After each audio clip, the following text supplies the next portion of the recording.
Hello दोस्तों, कैसे हैं आप लोग। मैं आप लोगों का दोस्त Siya Ashish Gupta and welcome to Excel Shiksha classes. And आज हम अपना फंडा नंबर 3, जो हमारी अकाउंट्स की ज्ञान की बातों की सीरीज़ चल रही है, उसका फंडा नंबर 3 लेकर आया हूँ और बहुत ही इंटरेस्टिंग फंडा है दोस्तों।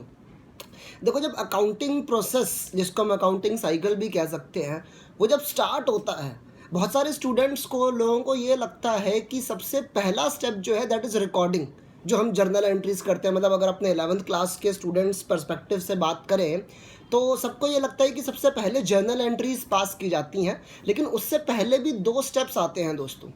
पहला हो गया आइडेंटिफिकेशन। आइडेंटिफिकेशन का मतलब, जैसे आपने ये पढ़ा हुआ है कि फाइनेंशियल ट्रांजैक्शंस को ही अकाउंट्स में डील किया जाता है, नॉन फाइनेंशियल बातों को हम ध्यान नहीं देते। तो आइडेंटिफिकेशन के जो टूल है उसमें ये बोला गया है कि फाइनेंशियल ट्रांजैक्शंस को पहचानना है। एज अ बिजनेस आप सोचिए तो एक दिन में बहुत सारी ट्रांजैक्शंस होती होंगी, तो पहचानना पड़ता होगा कि इनमें से कौन कौन सी ट्रांजैक्शंस फाइनेंशियल नेचर की हैं। दूसरा हमारा जो स्टेज होती है दैट इज़ मेजरिंग। मेजरिंग का मतलब हो गया नापना। तो जो आपने फाइनेंशियल ट्रांजैक्शंस को नापा है, उनको, जो आपने ट्रांजैक्शंस पहचानी है, उनकी वैल्यू एक तरीके से देना can be called as measuring. अब आपको ये लगेगा सर, स्टूडेंट के पॉइंट ऑफ व्यू से बात करूं क्योंकि ज़्यादातर देखने वाले स्टूडेंट ही हैं, तो सर ये आइडेंटिफिकेशन और मेजरिंग तो हम करते नहीं सर, हमें तो ट्रांजैक्शंस दे रखी होती हैं, सामने उनके वैल्यूज़ लिखी होती हैं, हम तो जर्नल एंट्री करना स्टार्ट कर देते हैं। लेकिन प्रैक्टिकल पॉइंट ऑफ व्यू से सोचो, ऑब्वियसली आइडेंटिफाइंग और मेजरिंग ये स्टूडेंट पॉइंट ऑफ व्यू से नहीं है। अब सोचिए, देखिए भाई, सबसे पहले जर्नल एंट्रीज पास नहीं होती। देखिए होता क्या होगा, जब भी कोई खर्चा या कोई भी इनकम एक बिजनेस की होती होगी, जब वो कुछ खरीदता होगा, तो सबसे पहले वो इसे एक पर्ची में लिख लेता है।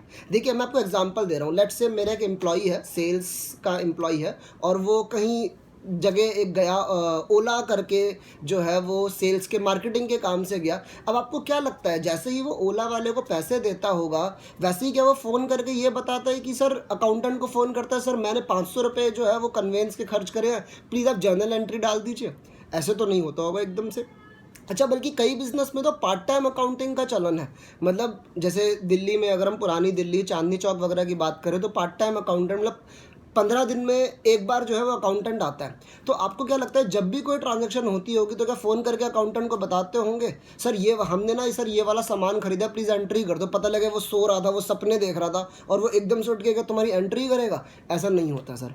होता क्या है, 15 दिन तक, जैसे जब अकाउंटेंट आएगा उसके आने से पहले एक फ़ाइल मेंटेन कर ली जाए, जितनी भी ट्रांजैक्शंस करी गई थी उनको एक पर्ची में लिख लिया जाए, ठीक है। और पर्ची ऑल्सो विद अ प्रूफ। जैसे फॉर एग्जांपल आपने कोई फर्नीचर खरीदा, तो फर्नीचर की एक पर्ची बना ली जाए और साथ में फर्नीचर का बिल भी अटैच कर लिया जाए, क्योंकि ऐसा ओरली काम नहीं चलेगा कि आप अकाउंटेंट को बोलेंगे कि सर ये इस चीज़ की एंट्री कर दो और वो कर देंगे। प्रूफ होना चाहिए।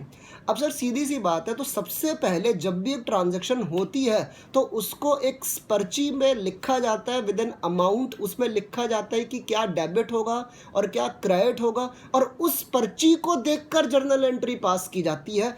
अब सर मैं आपको उस पर्ची का नाम बता दूं, ये ज़रूर आपने सुना होगा, लेकिन बैकग्राउंड बताना था मेरे को। उस पर्ची को आप कह सकते हैं वाउचर। ऑब्वियसली आपने सुना हुआ है सर, वाउचर बहुत सारे टाइप के होते हैं। वाउचर का एक सिंपल मतलब बता दूं, a document which is evidencing the transaction, a source document which is evidencing the transaction। source क्या होता है? जरिया। ये वो डॉक्यूमेंट है जिसके जरिए जो एक सबूत देता है कि ये ट्रांजैक्शन हुई है, और इसको देखने के बाद हम लोग जर्नल एंट्री पास करते हैं।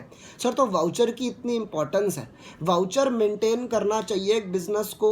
उसके लिए वो भी, जब भी कोई ट्रांजैक्शन का उसको देखना होगा, तो एकदम से वाउचर की फाइल, डिफरेंट टाइप के वाउचर होते हैं, purchase voucher, cell voucher, cash voucher, receipt voucher, payment voucher, तो वाउचर निकाल के देखा जा सकता है। दूसरी चीज़ सर, हम लोग देखिए, ऑब्वियसली सबको पता है चार्टर्ड अकाउंटेंट का मेन काम क्या है? ऑडिट करना, चेक करना।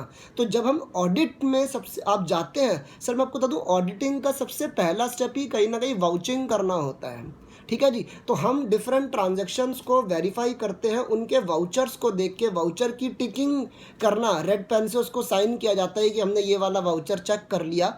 तो यही सबसे ऑडिटिंग में भी ये काम की चीज़ है। जब हम ऑडिट में जाते हैं तो जैसे 5 लोगों की, 6 लोगों की टीम गई है, तो सबको बांट कर, जैसे फॉर एग्जांपल अपना काम बांट लिया जाता है, डिवीजन ऑफ वर्क, सिंपल सी बात है। तो किसी ने परचेज वाउचर की फाइल पकड़ ली, किसी ने सेल वाउचर की फाइल पकड़ ली। तो सर वाउचर्स की ये इंपॉर्टेंस है।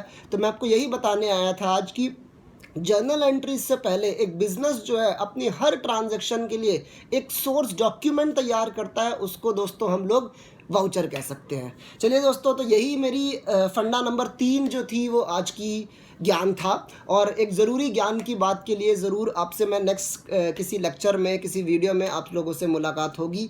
और एक्सेल शिक्षा से जुड़ने के लिए प्लीज़ आप वीडियो को लाइक करें और ये हमारे यूट्यूब चैनल को सब्सक्राइब करें। और आपको फुल लेक्चर्स की ज़रूरत है तो प्लीज़ हमें कांटेक्ट करें। इन्हीं शब्दों के साथ बहुत बहुत धन्यवाद दोस्तों, एंड थैंक यू।